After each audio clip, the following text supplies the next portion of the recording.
Welcome to Monmouth in Focus, a program about the services and functions of Monmouth County government. I'm Commissioner Director Tom Arnone, your host for this segment of Monmouth in Focus. Today, we are joined by County Commissioner Nick DeRocco, who serves as the liaison to the Monmouth County Fire Academy. Welcome, Nick. How are you? Great, Director. Thanks for having me. So I know we're here to talk about something that you're passionate about and one of your departments that you're liaison on, and how we've watched it grow there. And I credit you and everybody else that's part of that there. So I know that we have a fabulous, exceptional fire academy. Can you tell a little bit to the viewers on how that works with the municipalities and the structure? Sure, great. No, you're right. We do have an exceptional fire academy. And like most of our county programs that we know are superb and well-run and organized, it's because of the great leadership we have there. We've got tremendous supervisors and personnel at the top of the organization that do a great job managing the day in, day out of that great academy, and making sure, most importantly, that the fire service personnel that come in and out of that building leave with the skills, training, and education necessary to protect the public, and they do a tremendous job. Oh, they do it. Now, so what's like the requirements to get in there? So the requirements are basically, obviously, you have to be 18 years and in good health, 18 years old and in good health, but also you have to be already aligned with the fire department, whether it's a volunteer or a career department. You've got to have someplace to go when you leave the academy.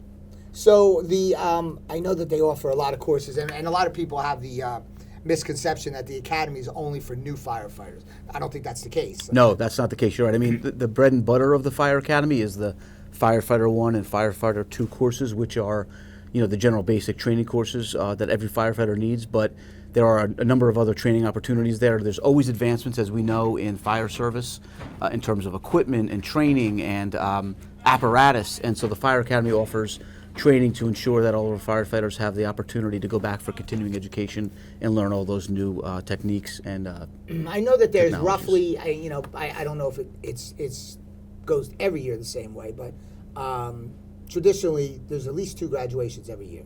Right. And that's a good sign. That's a great sign. It's hard to get volunteers, as you know. We've talked about this many times in government service, whether it's first responder or planning boards or boards of adjustment. It's difficult these days to get people to volunteer. We've been lucky in the Fire Academy that we've got over 100 recruits every year that go through that program. It's usually 2, maybe 3 graduating classes, and we've been very fortunate to have good people and a good number of people come through. So I know that the firefighters around Monmouth County, are very supportive of the commissioners, and and I credit you as the liaison there to making sure that they're getting the right equipment and tools to need, and it's expensive. It's expensive, but it's nothing for what it's worth. Yeah, no, you're right. And when I came on, this is my first term, right? I'm nearing the end of my first term, but when I came on and the opportunity to take on the Fire Academy as one of the entities underneath my purview, I jumped at the opportunity, and I appreciate you giving me the opportunity to do that because, first responders are near and dear to our hearts. We've talked about it many times. People that, run into an emergency situation when others are running away from it, in my mind, they have a special place in heaven for someone like that. And our fire service personnel do a tremendous job, and they need the skills, they need the training, but most importantly, to your point, they need the equipment, and it's very expensive. But we always put them first. We put their capital needs first, and we do whatever we can to make sure that they're equipped appropriately so that they can not only do the job effectively, but then get home to their families, which is so the important. good thing about with our fire district and our fire academy and all the personnel there, they're in good hands with you being a liaison, because you're also a liaison of finance too. Correct. Here at the county, and that's important, and they tie in together. Right. So you can see what the needs are, what with the ability of what we have to do, if we have to plan it a little longer down the road, but whatever it might be. But the positive thing is your relationship with the staff there. How's that? Yeah, no, it's great. It's great staff. They're lean, but they're mighty. They're small staff, but they do a tremendous job. I mean, there's 7,000, I think 6,000 or 7,000 individuals that go through that program, or that go through that academy, I should say, every year. And it's a tall order to manage that, and they do a tremendous job. They do it on a really tight budget and very efficiently and effectively. And you're right, it's all about planning. We come into the beginning of the year and we say, what resources do we need over the next 2, 3, 5 years to equip those folks in the right way? And you put a plan together, and at the end of the day, we can rest assured that we're giving our firefighters the tools they need to do the job. Are they looking to down the road a little? Because the biggest problem with all volunteer bases, and especially as demanding as the firefighters, the actual courses that are needed and the educational component side to go through it, it's long. It's long in time. it's timely. So, but what happens is people have families, people have lives, and they have to balance to see what one they're able to do. But is there any thought that of going into some sort of like youth program to teach some of the youth so that they get that interest, they get that passion, Yeah, that love, that's a and great maybe question. they come into when they get to the 18, I think you said 18. 18, correct. 18, that they will make, think, hey, this is something I want to really. Yeah, that's a great question. Yeah, I mean, because you're right. The program, the entry level program is 250 hours, but there are multiple hours spent in additional continuing education to make sure that our firefighters are well equipped from a training perspective. But getting volunteers is difficult, even though we do well at the fire academy. So what you want to do is you want to engage people at a young age, right? You want to get to the kids who are 14 and over, which is what the fire academy offers, a youth program for kids 14 and up. Expose them to the academy, expose them to the fire service, see if it's something they want to do. A lot of kids at that age, I think, are drawn to public service, and this is a way to make them see whether or not they want to pursue this for a career. So I've been there, and I know you have too, been there to some of the burn days where Right. they burn buildings down, and you see these volunteers going through these buildings, and you wonder and you question. So it's different if you're doing it for a living. It's something you chose to be your career for Right. for your financial side of your living there, and I commend. Oh my goodness, I commend them, and I think Asbury Park is the only full fire department that's paid here in Monmouth County. We do have some that have certain staff on it because it's tough to get volunteers during the day. But if you think about all these volunteers that go through this and commit their life, their time, and then the safety side of it, leaving at night for their family, and it's because of a passion. Absolutely. No, Yeah. it's true. And I always say, again, it takes a special person to run into an emergency when others are running away, but also, candidly, for those of us that aren't first responders, to me, it really kind of restores your faith in our communities when you see people who are putting themselves forward to protect your family, and to protect your well-being and your property. And that's a special thing. It's really gratifying, and as us as elected officials to be able to honor those individuals like we do when we have the opportunity Absolutely. to, that's one of the best things we can do as elected officials. So, does it have to be a Monmouth County firefighter to come through our academy? So the academy is primarily Monmouth County, but of course we have surrounding communities do come through the academy. We do have some recruits from Ocean and surrounding communities. But one thing's for sure, no matter which county, which community they come from, when they leave the academy, they are well-equipped, well-trained, and up to the task of protecting the public safety wherever they go back to. How many fire companies do we have in Monmouth County? So we've got well over 100 fire companies, 53 towns, but we've got well over 100 companies. Wow. It's bigger towns have multiple companies, 7,000 to 8,000 firefighters in total around the county. But it's a big county, 53 towns, 650,000 residents, so it's a tall order. And, people have to remember that, fire disasters can strike any of us at any time, and we all like to think we're immune to it. I know I do. But when you're the victim of a fire disaster, it's really devastating. And it never leaves your mind. Even if you're able to survive, to get out of it without physical harm, the mental component is really devastating. And so I credit our firefighters for putting themselves on the line every day. So how long is the courses when they go through? So the course lasts. Like I said, we do about 2 or 3 a year, so they're about 6 to 8 weeks each course. Pretty intensive, 250 hours. Wow. So there are some hybrid training, do some virtual, in-person classroom, but then of course the field training is where the rubber meets the road, and that's where the folks go into the burn building, as you alluded to before, and show what they can do and what they've learned in the classroom. Yeah, it's remarkable seeing it. It's remarkable seeing the glow on the faces at graduation and the family members. Right. The parents. And in most cases, I think you'll agree, is when you're looking at the families at graduation, it's usually a chip off the old block. Very true. And you see somebody's, whether it's the father, the mother, or somebody that's been involved in some sort of emergency service Right. Area in the town that they reside in that has segued into their children. And The other thing really that's nice. interesting is the diversity of recruits is very interesting. All walks of life, all backgrounds. It's not just young people drawn into it. You get people later in life who have a calling. People from all walks of life that are involved, and I love going to the graduations and seeing that diversity of people going into this service. It's really heartening. So when a young recruit would just like to talk to somebody, or I shouldn't say recruit, a young, I'm going to use the age, a 16-year-old or 17-year-old is thinking about it. Right.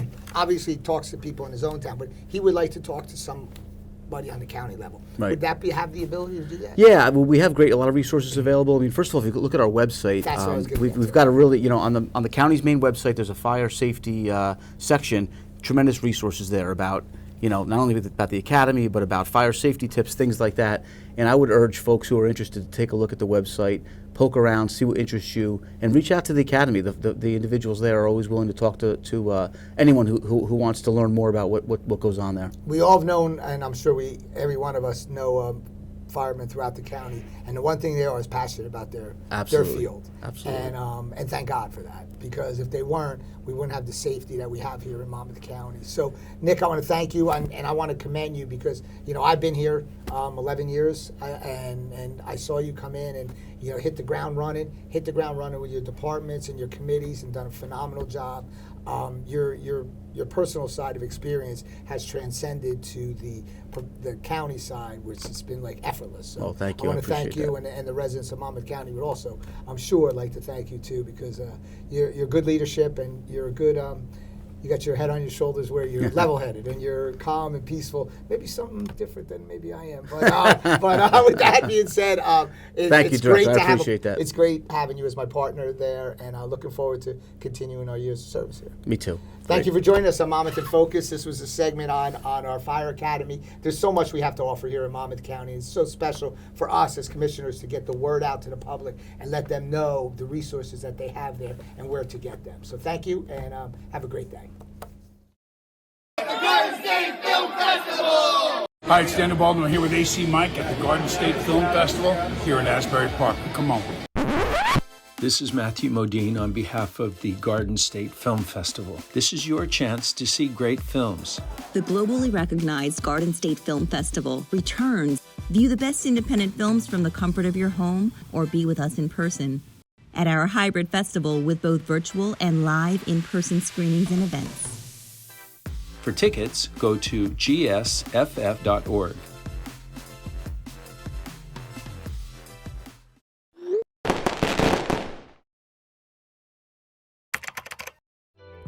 Whether you're here for a 2-year degree, a career certificate, or planning to transfer to a 4-year school, Brookdale has the power to support you.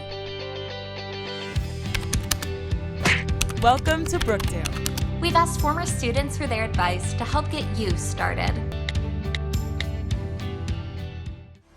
Make your classes your priority. Study and ask for help. Work hard. Every day that you have here on this campus, always try to make the most of it, whether it's spending time with your friends or doing the work that's required for each one of the classes in your studies. Do not be afraid to get involved and to try to make some friends, because it will work out definitely in your favor. Didn't know what to expect, but I started getting involved in clubs. I started meeting people. Everything's been great.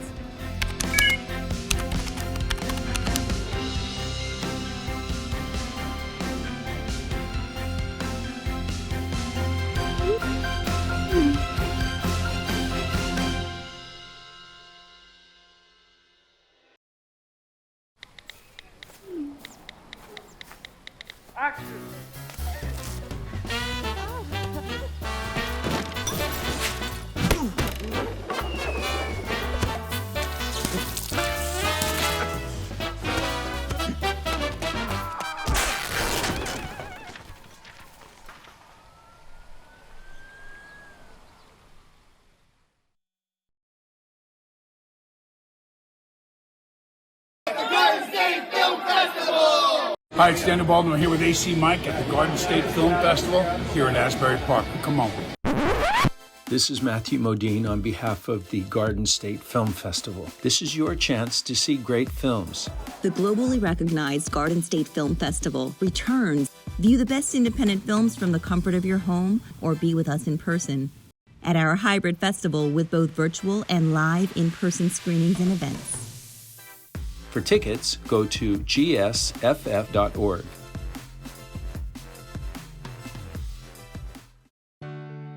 Welcome to Brookdale Community College, located on 222 acres in beautiful Lincroft, New Jersey, just 2 miles from Garden State Parkway, exit 109. Founded in 1967, Brookdale is the county college of Monmouth County, offering associate degrees in 75 academic programs, as well as numerous academic credit certificates and certificates of achievement.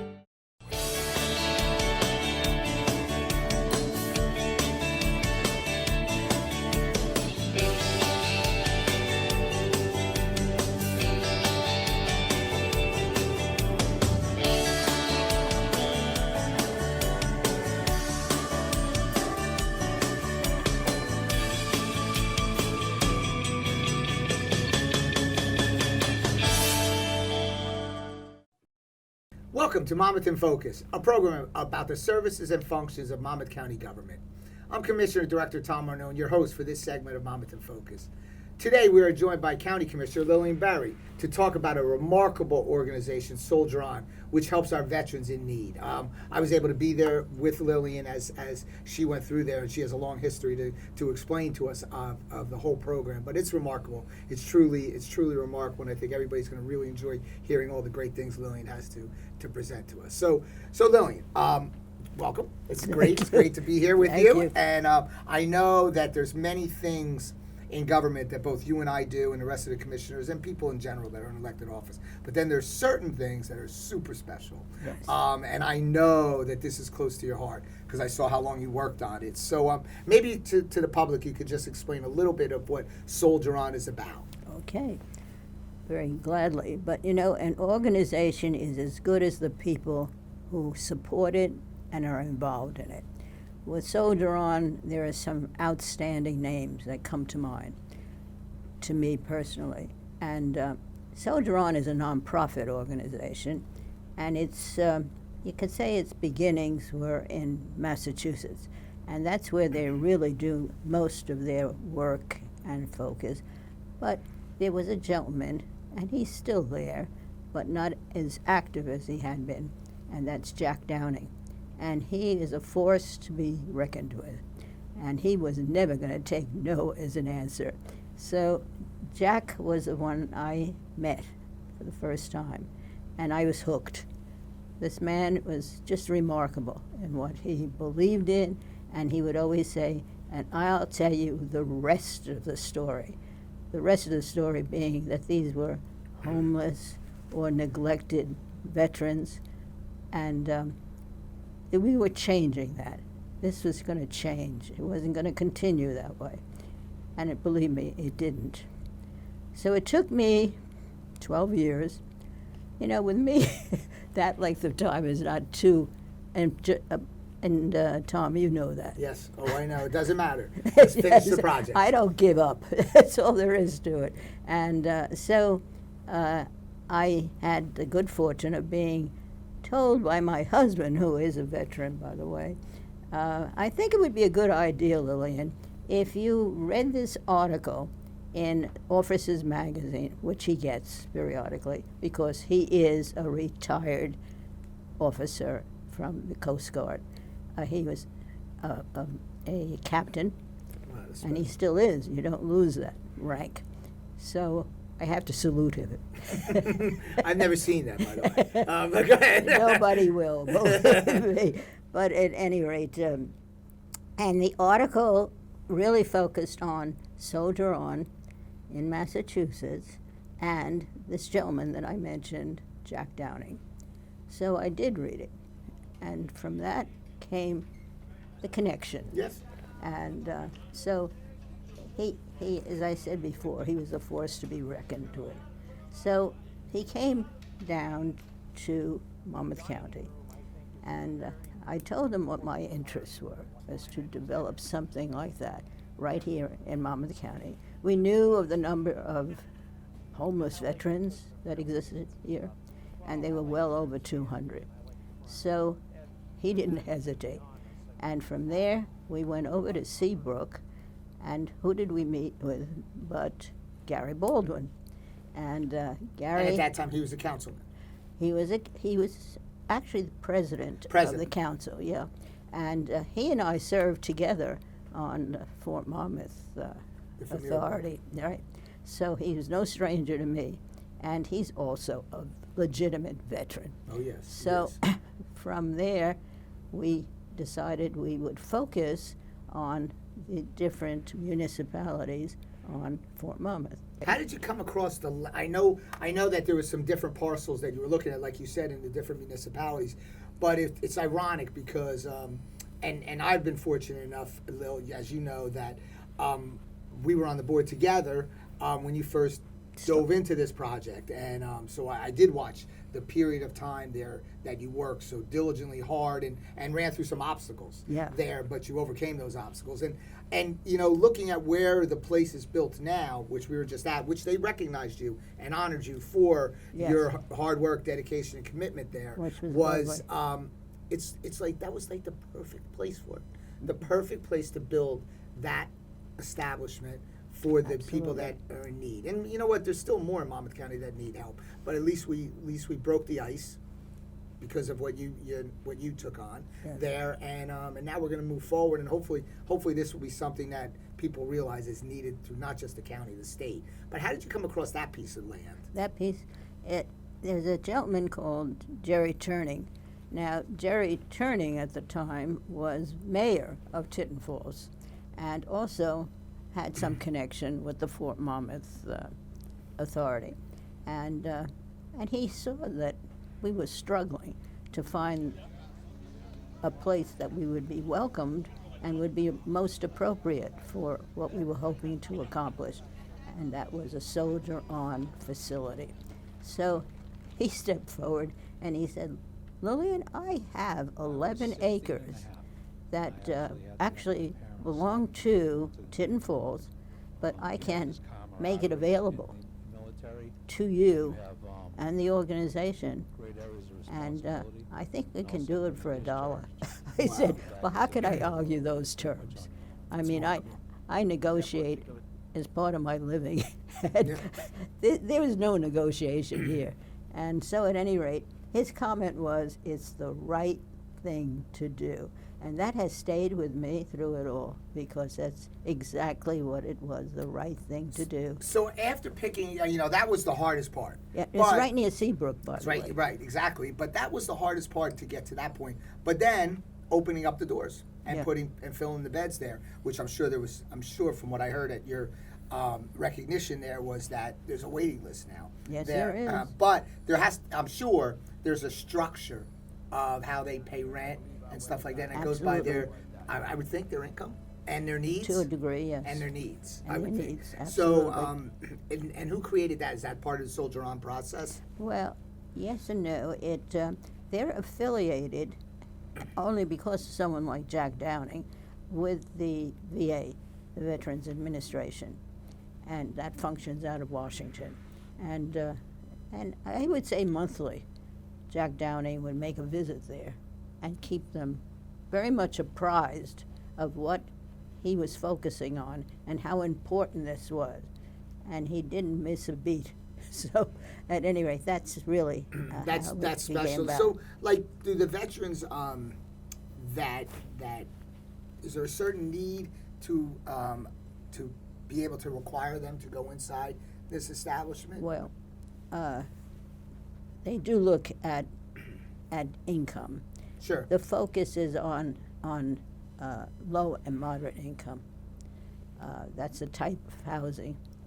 And also, they do get, and most of them have been retired from the service with some disability, so they do get a stipend from the government. And it's from that money that they're able to pay rent.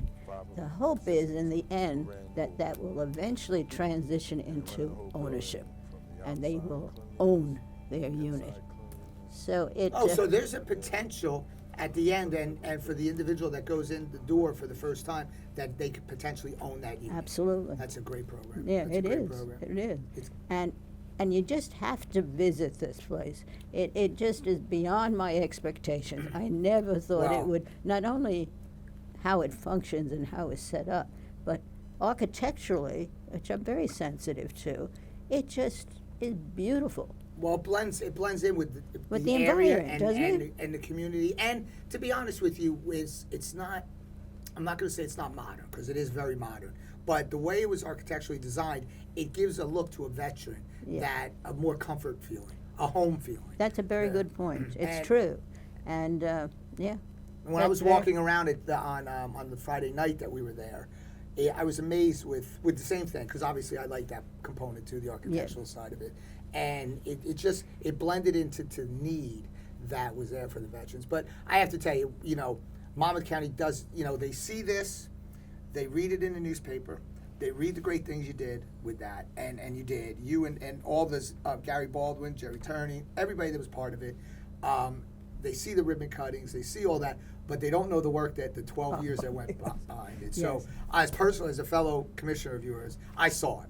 And I want to thank you on behalf of the veterans, because they want to thank you. They just don't have the ability to be here having a segment with with Lillian Berry. So, but they want to thank you. So I want to thank you on behalf of them, because I know that each and every one of them that are in there so much appreciated. And your dedication and commitment, it was amazing. Well, thank you, Director. That's very nice. It really was. It was great. And so where do the viewers go to find out information about this? Well, I'll tell you, first of all, the structure itself, I would recommend that everyone go in and take a look around, because I agree. You don't see it all from the outside. You have to see how it's going to function on the inside.